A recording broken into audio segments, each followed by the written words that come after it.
Students, जैसे कि आप जानते हैं कि क्लास 12 मैथमेटिक्स का आज पेपर है आईएससी बोर्ड का। तो आप देख सकते हैं मैक्सिमम मार्क्स 80 का है। Time allowed 3 hours. ठीक है, आज हम इसके बारे में आपको बताएंगे कि कौन सा क्वेश्चन कैसा आया था, पेपर का पैटर्न कैसा था, टफ था या इजी था, वो हम आपको सब बताएंगे। ठीक है, तो आप देख सकते हैं ये आईएससी बोर्ड का मैथमेटिक्स का पेपर जो आज हुआ है उसके बारे में हम पूरा फाइनली डिस्कस करेंगे। ठीक है ना, तो चलिए स्टार्ट करते हैं। सेक्शन ए लेते हैं। 65 मार्क्स का सेक्शन ए रहेगा हमारा। ठीक है, तो क्वेश्चन नंबर फर्स्ट क्या है देख सकते हैं आप यहाँ पे। सबसे पहला क्वेश्चन जो आ रहा है वो ऑब्जेक्टिव टाइप का है। Let L be a set of all straight lines in a plane, the relation R on L defined as the perpendicular to is. अब आप स्टूडेंट्स समझ सकते हैं कि आपने इसमें कौन सा ऑप्शन टिक किया होगा।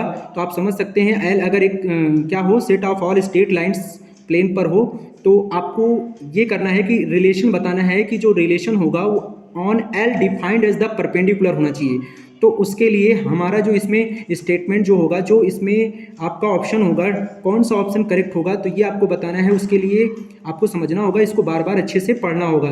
तो मेरे हिसाब से तो इसका ऑप्शन जो है C option is the correct है। तो यह है सिमेट्रिक। कैसा है? सिमेट्रिक होगा। ठीक है ना बच्चों। अच्छा, सेकेंड क्वेश्चन लेते हैं। The order and the degree of the differential equation. आप देख सकते हैं 1 plus D Y by D X का whole square is equal to D two Y by D X square. आप सभी स्टूडेंट्स जानते होंगे इसका ऑर्डर और डिग्री क्या होगा। तो आप अपना कमेंट्स में ज़रूर बताइएगा कि आपने कौन सा ऑप्शन इसमें से चूज़ किया है। मेरे हिसाब से जो यहाँ पे करेक्ट ऑप्शन होना चाहिए, या हम कह सकते हैं है ही, होना ही नहीं चाहिए, है। देख सकते हैं जो सबसे ज़्यादा बार डिफ्रेंशिएट होता है उसको हम देख सकते हैं D two by D X square है, और उसी की जो पावर है उसको हम डिग्री बोलते हैं बच्चों। क्या बोलते हैं? डिग्री। तो यहाँ पे ये देख सकते हैं ये एक बार डिफ्रेंशिएशन है, तो इससे हमारा कोई मतलब नहीं है। ये 2 बार डिफ्रेंशिएशन है, यानी 2 टाइम्स डिफ्रेंशिएशन है। देन इसका ऑर्डर 2 हो जाएगा। डिग्री कितनी हो जाएगी बच्चों? 1। तो ऑर्डर 2 एंड डिग्री 1 हो जाएगी। ऑप्शन डी इज करेक्ट हो जाएगा बच्चों। इस तरह से हम आगे बढ़ते हैं बच्चों। देख सकते हैं आप पूरा पेपर हम फाइनली आपको बताएंगे कि कैसे कैसे आपको क्वेश्चन करना चाहिए था। यदि अगर आपने अच्छे से किया है तो बहुत अच्छी बात है, अगर कुछ गलतियां हैं तो कोई बात नहीं, आगे के पेपर में आप ऐसी गलती मत करें। ठीक है, तो चलिए आगे देखते हैं। Let A B a non empty set. A एक नॉन एम्प्टी सेट है बच्चों। नॉन एम्प्टी सेट का मतलब कुछ ना कुछ एलिमेंट होना चाहिए। ठीक है, स्टेटमेंट 1 कहता है कि identity relation on A is reflexive. कह रहा है कि ए जो है वो रिफ्लेक्सिव होगा कब? जब वो आइडेंटिटी रिलेशन देता है, यानी 1 1 2 2 3 3 इस तरह का। फिर स्टेटमेंट 2 कहता है कि एवरी रिफ्लेक्सिव रिलेशन, जितने भी रिफ्लेक्सिव रिलेशन होंगे ऑन सेट ए के लिए इज एन आइडेंटिटी रिलेशन होंगे। तो बच्चों एक बात बताइए, every reflexive relation on A is an identity relation, ये आप कह सकते हैं, बट स्टेटमेंट 2 जो है वो ट्रू नहीं है, क्योंकि ये इसका कहने का मतलब इसका अपोजिट हो रहा है। तो बच्चों हम इसको फॉल्स ही कहेंगे, यानी कि स्टेटमेंट फर्स्ट हमारा सही है बट सेकंड हमारा क्या है? गलत है। तो statement first is true and second is false. ठीक है ना बच्चों। The graph of the function f is so below. देख सकते हैं ग्राफ बना हुआ है और आपसे बोल रहा है of the following option at what values of x is the function f is not differentiable. आपको बताना है कि इसमें किस पॉइंट के लिए फंक्शन डिफरेंशिएबल नहीं है। तो बच्चों ध्यान रखिएगा, फंक्शन डिफरेंशिएबल होने के लिए, डिफरेंशिएबल नहीं हो इस बात के लिए आपको बताना है वो किस पॉइंट पर फंक्शन डिफरेंशिएबल नहीं है। तो आप देख सकते हैं x इज इक्वल टू 0 पर हमारा फंक्शन डिफरेंशिएबल नहीं है, और x इज इक्वल टू 2 पर हमारा फंक्शन डिफरेंशिएबल नहीं है। तो ऑप्शन ए इज करेक्ट। ठीक है, तो कमेंट्स करके बताइएगा कि आपने कौन सा ऑप्शन इसमें टिक किया हुआ है। ठीक है, उसके बाद ऑप्शन मतलब हम 5th क्वेश्चन करेंगे। तो the value of cosec sine inverse -1/2 minus sec cos inverse -1/2 is equal to. अब इसमें आपको बताना है कि कौन सा ऑप्शन करेक्ट होगा। देन बच्चों इसमें तो आपको सॉल्व करना पड़ेगा, आप इसको अच्छे से सॉल्व करिएगा, देन तभी आप इसकी वैल्यू बता पाएंगे, और यहाँ पे प्रिंसिपल वैल्यू के थ्रू ही सॉल्व करिएगा। ठीक है ना बच्चों। तो वैसे आप देख सकते हैं बच्चों ये 1/2 साइन 30 की वैल्यू होती है, और साइन किस में नेगेटिव होता है बच्चों? आप समझ सकते हैं साइन नेगेटिव होता है आपका तुम्हारा जो है तीसरे में और चौथे में। तो आप थर्ड में जाइए पहले, तो पाई माइनस करके लगाएंगे। तो आपको इसमें इस तरह से करना है, ऐसे इसमें भी करना है, फिर आप उसके बाद ऑप्शन देखेंगे तो आपको समझ में आ जाएगा। ठीक है, तो चलिए आगे बढ़ते हैं। इसके बाद यहाँ पे देख सकते हैं the value of integration lower limit 1 है, √3 है, dx upon 1 plus X square है। सारे बच्चे जानते हैं ये किसका इंटीग्रेशन है, ये सारे बच्चे जानते हैं 1 upon 1 plus X square tan inverse x का इंटीग्रेशन है बच्चों। और आपको पता है कि tan इनवर्स x, उसके बाद आप क्या लगाएंगे, लोअर लिमिट 0 और अपर लिमिट क्या होगा √3, तो यानी tan inverse √3 minus tan inverse 0 हो जाएगा। और tan इनवर्स √3 बच्चों tan 60 की वैल्यू होती है यानी π/3, तो इसका आंसर हो जाएगा π/3। तो π/3 आप इसमें देख रहे हैं, नहीं है इसमें, देख सकते हैं क्योंकि सॉरी यहाँ पे 1 है बच्चों, यहाँ पे 1 है, तो देख सकते हैं इसका लोअर लिमिट 1 है और अपर लिमिट √3 है। तो tan इनवर्स √3 मतलब 10 π/6, 10 से 10 कैंसिल, π/3 हो जाएगा, यानी π/3 ये lower limit minus tan inverse 1 होगा, यानी tan 1 किसकी वैल्यू होती है π/4 की, तो 10 से 10 कट के π/4 हो जाएगा। तो बच्चों एलसीएम आएगा 12, तो यानी ऑप्शन होगा D, option D is correct होगा बच्चों, ठीक है ना। तो जो सॉल्व करने लायक था वो हमने आपको सॉल्व करके बता दिया, थोड़ा सा आप ज़्यादा समय नहीं लेंगे और इसको जल्दी से आपको बताएंगे कि क्या क्या चीज़ें आपको आपने कैसे किया और यहाँ पे कैसे करना चाहिए था, ठीक है। तो वो सारी चीज़ें हम यहाँ पे डिस्कस कर रहे हैं। अब देखिए असर्शन रीजन का भी आया हुआ है, तो आप इसको समझ सकते हैं, एक ए मैट्रिक्स है, बी मैट्रिक्स है और a⁴ इंटू बी लिखा हुआ है, b इंटू a⁴ लिखा हुआ है। अब आप समझ सकते हैं बच्चों, जैसे हम a का एक बार मल्टीप्लाई करते हैं तो क्या आता है, इसी तरह से बोला अगर 100 बार हम उसका मल्टीप्लाई करेंगे मैट्रिक्स का, तो वो कह रहा है कि ये वैल्यू जो होते हैं ना इक्वल हो जाते हैं, असर्शन में ऐसा बोला गया है। तो स्टेटमेंट तो आपको दिया गया है और ये आप चेक भी कर सकते हैं कि ऐसा होता है क्या, ठीक है। तो एक बार a से a का मल्टीप्लाई करेंगे और उसके बाद हम उसमें देखेंगे कि वैल्यू क्या आ रहा है, ठीक है। इसी तरह से हम a का जब एक बार मल्टीप्लाई करेंगे ना बच्चों, तो उसके बाद हम पावर लेंगे डायरेक्टली, देन हम उसको इसमें एजर्सन में हम दिखा सकते हैं। रीजन हमारा क्या होना चाहिए, रीजन हमारा ये होना चाहिए बच्चों कि A B is equal to B A. तो यहाँ पे आप देख सकते हो कि इसको आपको थोड़ा सा पढ़ना होगा और एजर्सन रीजन के लिए आपको थोड़ा सा इसको सॉल्व भी करना होगा, तभी आप इसका सही करेक्ट आंसर बता पाएंगे। उसके लिए अभी पर्याप्त समय नहीं है बच्चों, तो हम इसको बाद में डिस्कस कर लेंगे, ठीक है। तो चलिए आगे बढ़ते हैं, आगे देखते हैं कैसा क्वेश्चन आया हुआ है। देखिए इंटीग्रेशन का कितना बढ़िया क्वेश्चन आया हुआ है। Integration cot x minus cosec square x e⁴x dx equal to e⁴fx plus c, then fx will भी क्या होगा। तो बच्चों आप समझ सकते हैं इस fx की वैल्यू पूछा जा रहा है आपसे, तो उसके लिए आपको पहले क्या करना पड़ेगा, इसका इंटीग्रेशन आपको करना पड़ेगा। इसका इंटीग्रेशन कैसे करेंगे, आपको पता है cot x का इंटीग्रेशन क्या होता है और cosec स्क्वायर x का इंटीग्रेशन क्या होता है। उसके लिए e⁴x भी दिया गया है, तो पहले तो आप e⁴x का इसमें इंटू कर लीजिएगा, इसमें इंटू कर लीजिएगा और उसको फिर आप क्या करेंगे, इंटीग्रेशन बाय पार्ट से आप इसको सॉल्व करेंगे, देन तभी आप इसको सॉल्व करके आप उसकी वैल्यू को बता सकते हैं fx में। और एक बच्चों एक बात बताएं हम आपको, क्योंकि पूरे फंक्शन में e⁴x तो आएगा ही आएगा, खत्म तो होने वाला नहीं है, तो ये ध्यान रखिएगा e⁴x के साथ जितनी वैल्यू होगी ना वो हमारा fx होगा, वो हमारा क्या होगा, fx होगा और वही हमारा आंसर बन जाएगा। समझ में आ गया बच्चों, बहुत ही आसान है, आराम से कर सकते हैं, कोई दिक्कत नहीं है, ठीक है, ये बात आप समझ लीजिए। अच्छा बच्चों हम आगे बढ़ते हैं, यहाँ पे देख लेते हैं, ठीक है। 8 के बाद ये 9th क्वेश्चन है। 9th क्वेश्चन में आपको बोला है which one of the following intervals as the function, increasing interval चाहिए बच्चों। तो पहले तो फंक्शन को डिफरेंशिएट कर लीजिएगा, कितना हो जाएगा 3x स्क्वायर माइनस का 12। अब बच्चों हम क्या करेंगे, चूंकि फंक्शन अगर इंक्रीजिंग है तो आपको क्या करना पड़ेगा, इसको greater than r equal to 0 लेना पड़ेगा। अब चूंकि इक्वल आप 0 मत लीजिएगा, ग्रेटर देन ही 0 लीजिएगा, ठीक है ना बच्चों। अब आप क्या करेंगे, 3x स्क्वायर और ग्रेटर देन 12 हो जाएगा, 3 से हम डिवाइड करेंगे तो बच्चों हो जाएगा x स्क्वायर ग्रेटर देन 4। अब हम देख सकते हैं बच्चों इसको हमें 4 को इधर लाना होगा, ठीक है, 4 को इधर लाइए तो ये हो जाएगा x square minus 4 greater than 0। इसको x माइनस 2 x प्लस 2 ले लीजिए बच्चों, तो नंबर लाइन पे इस तरह से रख दीजिए, एक -2 हो जाएगा, एक +2 हो जाएगा, ये -∞ हो जाएगा, ये +2 हो जाएगा बच्चों। तो आप समझ सकते हैं बच्चों यहाँ पे क्या होगा, क्योंकि हमसे पूछा जा रहा है इंक्रीजिंग, तो यहाँ पे साइन भी ये ग्रेटर का ही लगा है, तो आपको एक लेफ्ट में राइट से साइन शुरू करना है, ये प्लस होगा, ये माइनस होगा, ये प्लस होगा। तो आप देख सकते हैं आपको इंक्रीजिंग लेना है, तो इंक्रीजिंग में जो पॉजिटिव साइन वाले इंटरवल होंगे वही आपके आंसर बनेंगे। तो -∞ से -2 ये देखिए आ रहा है, और फिर 2 से क्या जा रहा है इन्फिनिटी, ये आपका ऑप्शन करेक्ट होगा। तो जो करने लायक होगा बच्चों हम आराम से आपको बता देंगे, जो थोड़ा सा आपका कैलकुलेटिव होगा वो आपको थोड़ा सा बाद में बताया जाएगा, ठीक है ना, ये ध्यान रखिएगा। अब कह रहा है कि देखिए बच्चों यहाँ पे a and b are symmetric matrix of the same order then ab minus B A. तो बच्चों आप समझ सकते हैं सिमेट्रिक मैट्रिक्स क्या होता है, अब सेम ऑर्डर का है, तो सिमेट्रिक मैट्रिक्स का मतलब जैसे a है तो कोई मैट्रिक्स a है तो a डैश होना चाहिए, नहीं उसके रो को कॉलम में, कॉलम को रो में लिख दिया जाता है, ठीक है। और b भी एक सिमेट्रिक मैट्रिक्स है, उसके भी रो को कॉलम में लिखेंगे और कॉलम को रो में लिख देंगे, फिर उन दोनों को डॉट प्रोडक्ट करेंगे, फिर -b.a करेंगे, तो देखेंगे क्या इनका रिजल्ट क्या मिल रहा है, क्या ये स्क्यू सिमेट्रिक मैट्रिक्स है, क्या ये सिमेट्रिक मैट्रिक्स है, या फिर डायगोनल मैट्रिक्स है, या आइडेंटिटी मैट्रिक्स। थोड़ा सॉल्व कर लीजिएगा, कोई भी एलिमेंट लेके आप कर सकते हैं, कोई दिक्कत नहीं है, लेकिन ऐसा होना चाहिए जो सिमेट्रिक बन जाए, ठीक है ना, ध्यान रखिएगा। नहीं होगा तो कमेंट्स करिएगा, हम बाद में फिर से बता देंगे आपको। Find the derivative of y is equal to log x plus 1/x with respect to x। बच्चों डिफरेंशिएट करना है। एक नंबर का बहुत ही प्यारा क्वेश्चन है, ये तो ऐसे ही लगा लेंगे आप। dy by D x is equal to हो जाएगा 1/x माइनस 1/x स्क्वायर, ये आपका आंसर हो गया। क्या बताया बच्चों हमने?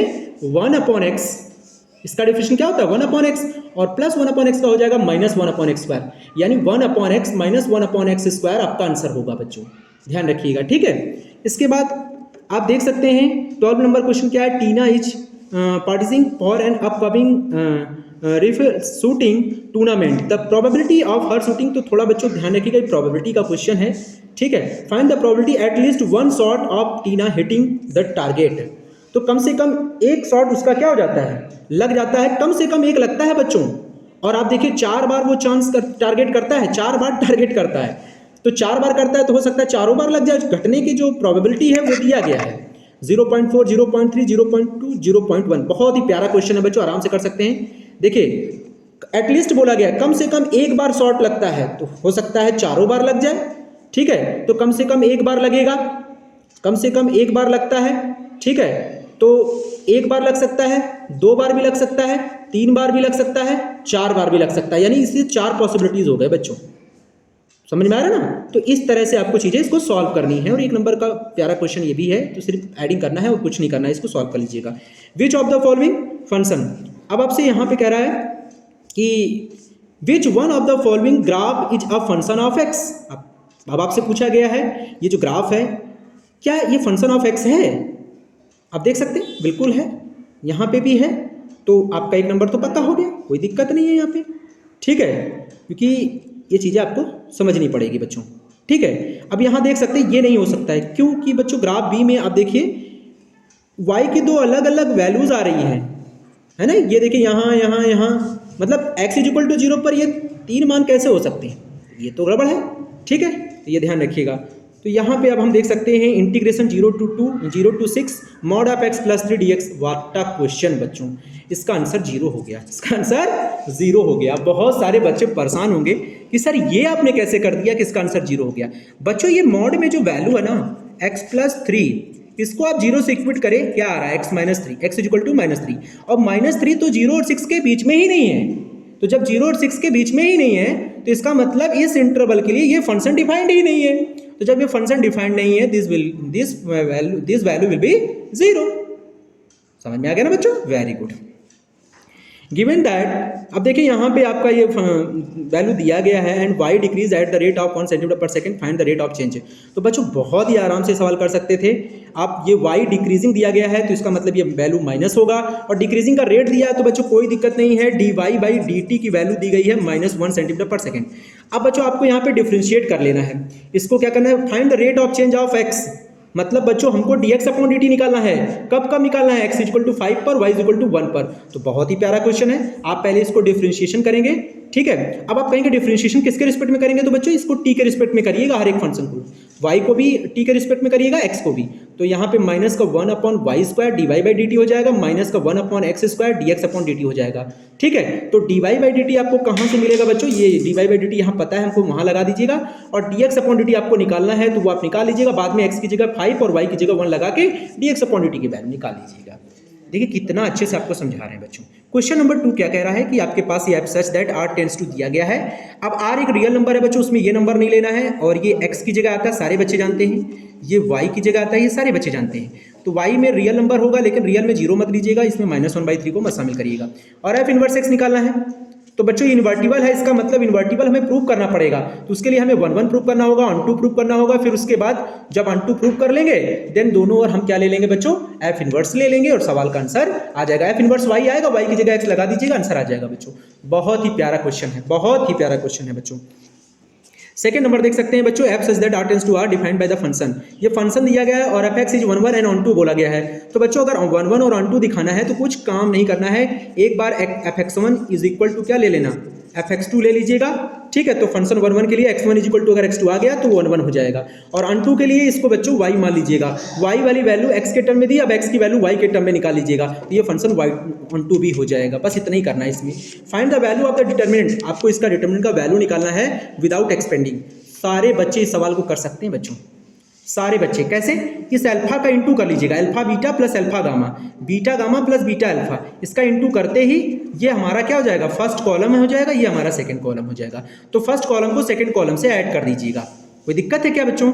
फर्स्ट कॉलम को सेकंड कॉलम से ऐड कर दीजिए। तो ये वाला ऐड करके यहाँ लिख दीजिएगा, ठीक है, ये वाला यहाँ लिख देंगे तो सेम हो जाएगा और ये वैल्यू कॉमन होकर बाहर आ जाएगी। तो यहाँ भी 1 1 1 हो जाएगा, यहाँ भी 1 1 1 हो जाएगा। तो आपको पता है कि डिटरमिनेंट में कोई भी दो रो या कॉलम अगर सेम हो जाए तो इसकी वैल्यू का मान क्या हो जाता है, 0 हो जाता है बच्चों। इसका मान क्या हो जाएगा, 0 हो जाएगा। इस डिटरमिनेंट का वैल्यू क्या हो जाएगा, 0 हो जाएगा। चलिए नेक्स्ट बढ़ते हैं आगे।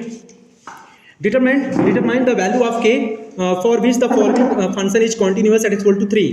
तो बच्चों बहुत ही प्यारा सवाल है, कह रहा फंक्शन हमारा कैसा है, कॉन्टिन्यूअस है। तो ये तो बोल ही दिया है कॉन्टिन्यूअस है, किस पॉइंट पर है, x इक्वल टू 3 पर। तो आपको पता है कि x नॉट इक्वल टू 3 का मतलब क्या होता है, x greater than 3 and x less than 3। हो गया ना सवाल बच्चों। अब आप क्या करिए, सबसे पहले राइट हैंड लिमिट निकालिए। तो राइट हैंड लिमिट में हम लोग x ग्रेटर देन 3 के लिए यूज कर लेंगे और लेफ्ट हैंड लिमिट के लिए x लेस देन 3 के लिए यूज कर लेंगे। और x इक्वल टू 3 पर फंक्शन तो के है ही है, फंक्शन तो के है, ये 2 नंबर पक्के हैं बच्चों, 2 नंबर पक्के हैं। ध्यान रखिएगा बच्चों, कुछ नहीं करना है इसमें, ठीक है। लिमिट s टेंड्स टू 0 लेकर बाकी सवाल लगा लीजिएगा। अगर नहीं आता कमेंट्स करिएगा, हम सवाल को, अगर आपने लगाया है, आप चाहते हैं कि सवाल लगा के दिखा दें सर, तो हम उसको लगा के दिखाएं, कमेंट्स कर दीजिएगा, ठीक है। सेकंड क्वेश्चन देखिए, find a point on the curve at which the tangent is parallel to the line joining the chord through the points. बच्चों हमसे पूछा गया है कि इस कर्व पर वो पॉइंट बताओ जो कि टेंजेंट करता हो parallel to the line joining the chord through the points. बच्चों एक बात बताएं हम आपको, इस सवाल को लगाने के लिए पहले तो इक्वेशन ऑफ लाइन निकाल लीजिए। Equation of line passing through the 2 points क्या होता है, फॉर्मूला सारे बच्चे जानते हैं, y minus y1 is equal to m x minus x1, ठीक है।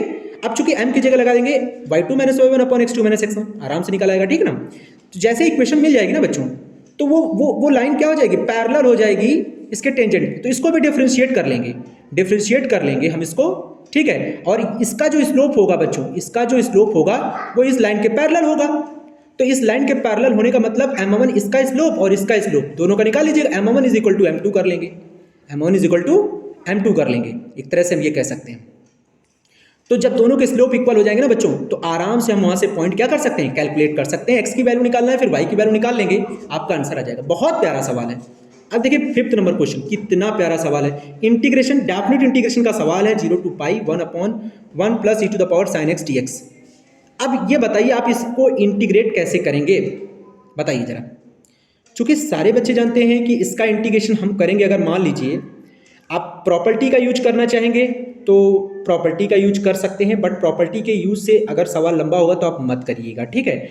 अगर आपको लग रहा है कि हम इसको मान के करेंगे, अगर मान के करते हैं तो लिमिट भी आप चेंज कर दीजिएगा बच्चों, लिमिट भी आप क्या करेंगे, चेंज कर देंगे। ये चीज़ ध्यान रखिएगा, ठीक है।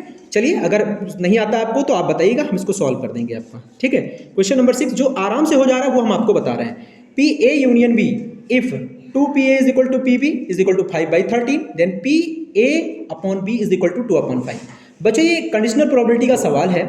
अब आपको पता है कंडीशनल प्रोबेबिलिटी में होता क्या है कि pa अपॉन b निकालने के लिए आपको पता है कि फॉर्मूला जो होता है वो होता है pa intersection b upon pb। अब a इंटरसेक्शन b तो आपको निकालना पड़ेगा, पहले तो ये निकालेंगे pa यूनियन b। तो pa union b equal to होता है pa प्लस pb माइनस का p a इंटरसेक्शन b। तो यहाँ से जो वैल्यूज हमको दिए गए हैं वो आप पहले कैलकुलेट कर लीजिएगा, ठीक है। पहले ए इंटरसेक्शन बी निकाल लीजिएगा आप। जब पी ए इंटरसेक्शन बी मिल जाएगा तो ए यूनियन बी भी मिल जाएगा। समझ में आ गया ना, कोई दिक्कत नहीं है। चलिए आगे बढ़ते हैं। ये देखिए कितना प्यारा सवाल है, कितना प्यारा सवाल है बच्चों। मैक्सिमम कितनी बार डिफरेंशिएट करना है आपको, 2 बार।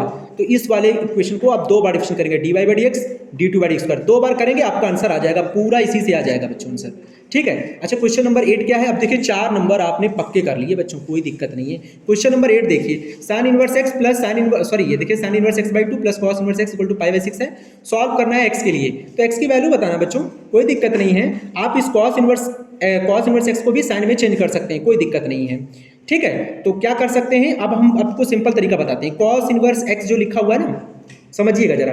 कॉस इनवर्स एक्स को हम लिख सकते हैं pi by 2 minus sign inverse x, ठीक है। पाई बाई 2 इधर ले जाइए और sign inverse x minus sign inverse x का फॉर्मूला लगा दीजिएगा। तो साइन इनवर्स एक्स रूट जो फॉर्मूला होता है वो आप पूरा यहाँ पे खोल के उसको सॉल्व करेंगे, फिर साइन इनवर्स उधर ले जाइएगा, आपका आ जाएगा। और ये देखिए बहुत बेहतरीन सवाल है, बहुत बेहतरीन सवाल है, ये मैंने टिक भी करवाया था अपना पिछले वीडियो में, मैंने बताया भी था कि ये वाला क्वेश्चन जो है बहुत इंपॉर्टेंट है, आप जरूर इसको ट्राई मारिएगा, ठीक है। तो ये अच्छा क्वेश्चन है बच्चों, ठीक है। क्या करना होता है, कुछ भी आपको करना नहीं है, साइन इनवर्स एक्स को ए मानिए, साइन इनवर्स वाई को बी मानिए, साइन इनवर्स जेड को सी मानिए और A plus B plus C equal to pi हो जाएगा बच्चों। और उस तरह से इस सवाल को लगाकर यहाँ पे इसके लेफ्ट हैंड साइड में हम वैल्यू लगा के इसको सॉल्व कर सकते हैं बच्चों, जीरो प्रूव कर सकते हैं। और ये देखिए इंटीग्रेशन बाई पार्ट्स का सवाल है बच्चों, 4 नंबर यहाँ से पक्के हो जाएंगे। इंटीग्रेशन बाई पार्ट्स में आइलेट का रूल लगाइएगा, इसको फर्स्ट मानिएगा, इसको सेकंड मानिएगा बच्चों, सवाल हो जाएगा, ठीक है। चलिए आगे बढ़ते हैं। अब देखिए क्वेश्चन नंबर ये सेकंड देखिए, evaluate integration of x plus 7। सारे बच्चे इस सवाल को तो लगा लेंगे, कोई दिक्कत ही नहीं है। देखिए अगर इसके फैक्टर होते हैं, पहली बात इसके फैक्टर तो हो नहीं पाएंगे, तो आपको इसमें एक रूल भी होता है, चाहे तो वो रूल लगा लें और चाहे इस वैल्यू को अगर टी मानते हैं तो आपका आएगा 2x प्लस 4। अब आपको 2x प्लस 4 ऊपर बना लीजिए बच्चों, सवाल लग जाएगा। 2x प्लस 4 बनाने के लिए पहले 2 से डिवाइड कर देना, ठीक है, और फिर उसके बाद 4 बनाना है तो आप 4 ऐड करके और 4 सब्ट्रैक्ट कर लीजिए और फिर अलग अलग कर दीजिए, आपका हो जाएगा सवाल। नीचे आपको कंप्लीटिंग स्क्वायर बना लेना होगा, तब जाके ये सवाल आप लगा सकते हैं, ठीक है। प्रैक्टिस करनी पड़ती है बेटा, इतनी जल्दी सवाल के लिए आपको थोड़ा सा प्रैक्टिस अगर आपने अच्छी की होगी तो आपका पेपर बहुत अच्छा गया होगा, ठीक है। अब यहाँ देखिए ज्वेलरी सेलर का क्वेश्चन नंबर 10 आया हुआ है, देख सकते हैं। और यहाँ पे नंबर ऑफ जम्प्स दिया गया, white red and first second boxes दिए गए हैं। ये क्वेश्चन किसका है, प्रोबेबिलिटी का क्वेश्चन है बच्चों, ठीक है।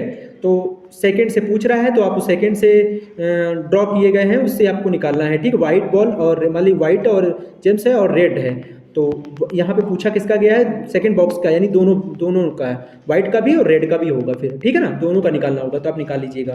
क्वेश्चन नंबर 11 देख सकते हैं, ये भी आपका क्या है, ये भी इंफॉर्मेशन का क्वेश्चन है। ये किसका है, फर्नीचर फैक्ट्री, देख सकते हैं ये इस तरह से है। तो ये हमसे पूछा गया है, using the above information answer the following question. आपको इसको पढ़ना है ढंग से और इसके बाद इसके क्वेश्चन का आंसर देना है आपको, ठीक है। तो इस तरह से आपको ध्यान रखना है इसमें, ठीक है।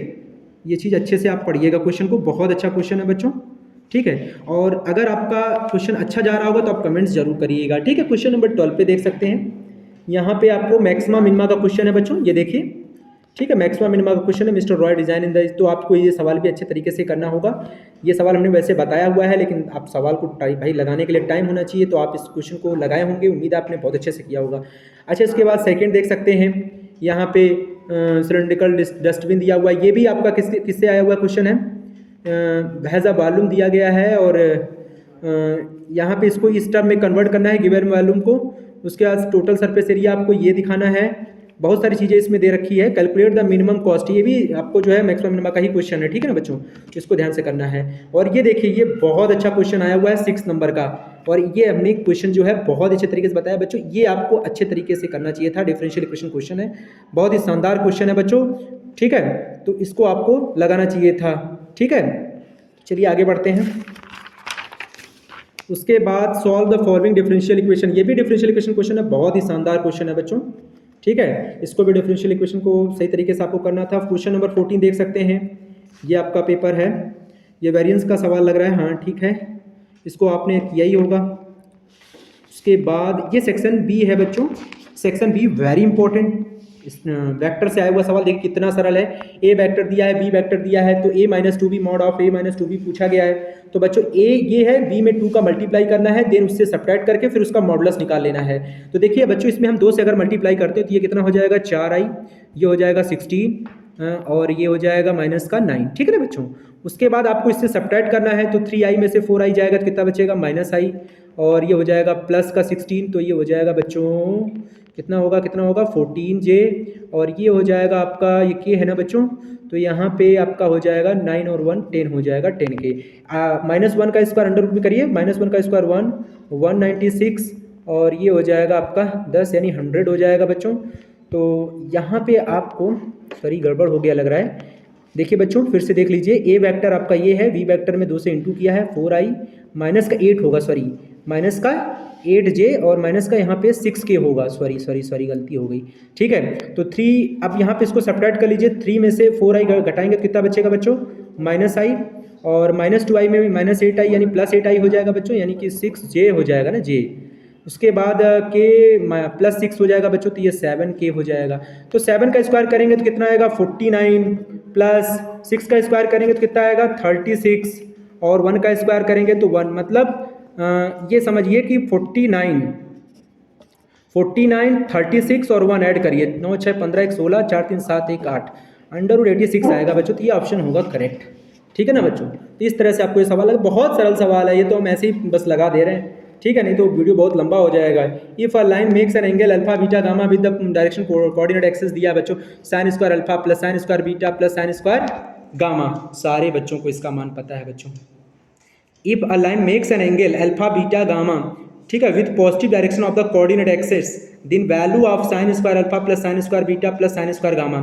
अब एक बात बताइए, आपको पता है कि L इज इक्वल टू क्या होता है, कॉस अल्फा होता है बच्चों ना, और M इज इक्वल टू क्या होता है, कॉस बीटा होता है, N is equal to cos gamma होता है।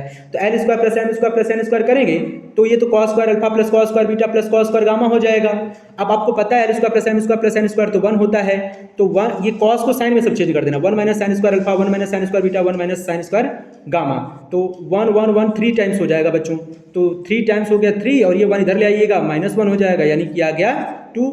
तो सारी जो वैल्यू आएगी sign square alpha plus sine square beta sine square gamma की, वो आएगी 2 शायद, मेरे हिसाब से आप देख लीजिएगा वैसे, ठीक है, मैंने हिसाब से कर दिया है, ठीक है ना बच्चों। तो इस हिसाब से आप देख सकते हैं, यहाँ पे आपसे कह रहा है given we coordinates of the point P A B C, then what are the perpendicular distance P, ठीक है, from X Y Y Z and Z X plane respectively, ठीक है। तो अब इस सवाल को लगाने के लिए P पॉइंट के कोऑर्डिनेट्स दिया, यहाँ से आप डिस्टेंस फॉर्मूला लगा के आप सवाल को लगा सकते हैं बच्चों, बहुत सरल है। यहाँ से आप इसके पॉइंट निकाल लीजिएगा क्योंकि आपसे पूछा क्या गया है, then what are the perpendicular distance P from कहाँ पे, एक्स वाई, एक्स कहाँ ये है और वाई कहाँ है ये है, तो इस पर परपेंडिकुलर जो डाला गया है वो वाले प्लेन का हमको क्या चाहिए, डिस्टेंस चाहिए, यानी कि इस प्लेन पर परपेंडिकुलर जब डाला जाएगा तो बच्चों इसकी इक्वेशन निकालने के लिए हमें इसके पॉइंट्स पता होने चाहिए, दोनों पॉइंट निकाल के तब डिस्टेंस फॉर्मूला लगाएंगे तो आपको मिल जाएगा परपेंडिकुलर डिस्टेंस एक्स वाई से, वाई जेड से, जेड एक्स से, ठीक है ना, समझ में आ गया।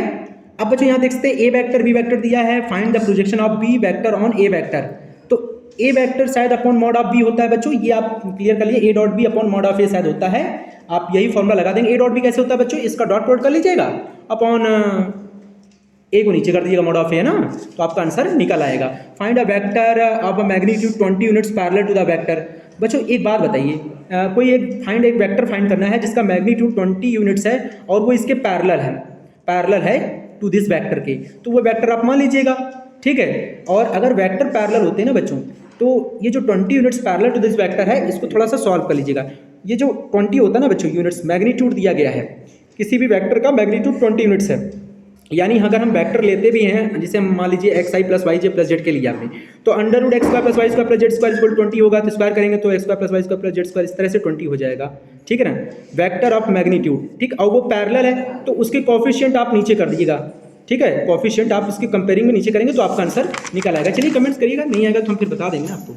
यहाँ देखिए A cross B A cross C दिया है, तो आपसे बोला नॉन जीरो वेक्टर से then prove that the other B और सी, ये भी आपको थोड़ा सॉल्व करना होगा, ठीक है, ये ध्यान रखिएगा। उसके बाद इस तरह से आप ये भी ले लीजिए, देखिए ए और बी आपके नॉन वेक्टर्स हैं, such that find the angle between A and B, तो ए एंड बी का बीच का एंगल निकालना है, तो फॉर्मूला आपको पता ही है बच्चों, A minus B is equal to A mod of A cross B is equal to A vector dot B vector, find the angle between A vector and B vector.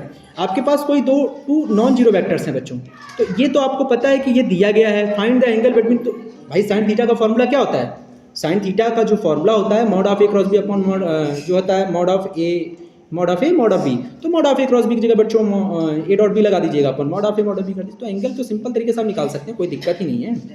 Question number 7, ये भी आप देखिए, question को अच्छे से पढ़ लीजिएगा, बहुत ही प्यारा सवाल है, आप आराम से लगा सकते हैं, इसमें क्वेश्चन दिया गया है और इसमें हर एक क्वेश्चन का आंसर आपको बताना है, ठीक है। और ये क्वेश्चन नंबर 18 बहुत ही प्यारा सवाल है, using integration find the area bounded by the parabola. इस पैराबोला को अब देखिए, ये पैराबोला मैं बना दे रहा हूँ, ये एक्स एक्सेस है बच्चों, ये वाई एक्सेस, एक्स के पॉजिटिव डायरेक्शन में ये फिगर बनेगा बच्चों, ठीक है, और एक्स एक लाइन है एक्स इक्वल टू ए, तो मान लीजिए यहाँ आ जाता है, using integral find the area bounded by the, अब बच्चों ये जो एरिया बाउंडेड हुआ ना, इसी का एरिया निकालना है आपको, तो आप समझ सकते हैं, ठीक है। देखिए लिखिए Y square equal to 4x and the line X equal to A, तो एक्स एक्सेस के पॉजिटिव डायरेक्शन में हमारा जो बन रहा है उसका एरिया फाइंड करना है, तो लिमिट यहाँ पे क्या हो जाएगी बच्चों, 0 to a हो जाएगा, integration F x D x हो जाएगा, एफ एक्स की ये वैल्यू है, यानी अंडर रूट 4x dx करके इंटीग्रेशन कर लीजिएगा, ओके, 2 से मल्टीप्लाई कर लीजिएगा, ऊपर नीचे दोनों है ना बच्चों। Using integration find the area of the region bound with the curve, ये देखिए एक ये पैराबोला आ गया, इतना फर्स्ट क्लास सवाल आया हुआ है, ये देख सकते हैं, ये इसका फिगर आपका ये वाला हो जाएगा, और वाई एक्स के पॉजिटिव डायरेक्शन में तो बच्चों ये पॉजिटिव डायरेक्शन में ऐसे बनता है, ये वाला फिगर हो जाएगा। आपको करना है क्या, यहाँ वाला पॉइंट निकाल लीजिएगा। अब आपको करना है क्या, इस वाले में से ये वाला माइनस कर दीजिएगा, आपका आंसर ये वाला निकल जाएगा, तो ये वाला पॉइंट के लिए बन जाएगा आंसर। पहले तो इन दोनों को सॉल्व करके इसके इंटरसेक्टिंग पॉइंट जरूर निकालिएगा, तब हमें लिमिट मिल जाएगी 0 टू यहाँ पे एक्स की जो वैल्यू आ जाएगी। ठीक है ना, समझ में आ गया ना। उसके बाद आप देख सकते हैं सेक्शन सी आपको करना नहीं है बच्चों, सेक्शन सी आपको करना ही नहीं है, मतलब आपको यहीं तक रहना है, क्योंकि ये सेक्शन सी उन लोगों के लिए है जो सेक्शन बी नहीं चूज़ किए हैं, तो वो सेक्शन सी करेंगे बच्चों। ठीक है, तो मैं सेक्शन सी की बात नहीं करूंगा, मैं सेक्शन बी तक ही बात करूंगा। ये रहा आपका पेपर। अगर आपको वीडियो अच्छा लगा हो बच्चों तो कमेंट्स करिएगा, और अगर आपका पेपर बहुत अच्छा हुआ हो तो आप हमको लाइक जरूर करिएगा, चैनल को सब्सक्राइब कर लीजिएगा। Thank you very much.